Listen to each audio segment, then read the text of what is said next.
This strawberry syrup is the perfect topping to your favorite pancake stack. So here I have some fresh strawberries that I've already washed, and I'll show you how I did that in another video. I'll link it below in case you're interested. And I'm going to take the stems and slice them off. I'm just gonna coarsely chop them like this so they cook down into my syrup. You could also use frozen strawberries for this recipe.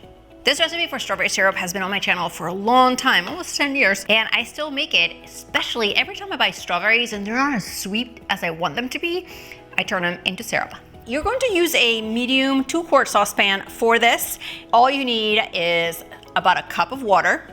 You're gonna add half a cup of sugar, and then those diced strawberries. You wanna give everything a stir, and you're gonna bring this mixture to a boil, and once it's boiling, you're gonna reduce the heat and simmer it for about 10 minutes.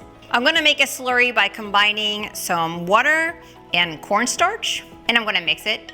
You always wanna make your slurry separately, never in the pan.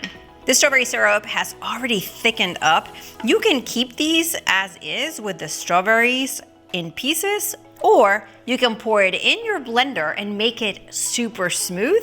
Now you can serve this syrup immediately over your favorite pancakes, or pour it in a jar or a bottle and serve it from there. It keeps in the fridge for up to a week. Now this syrup is perfect over incredible pancakes like these.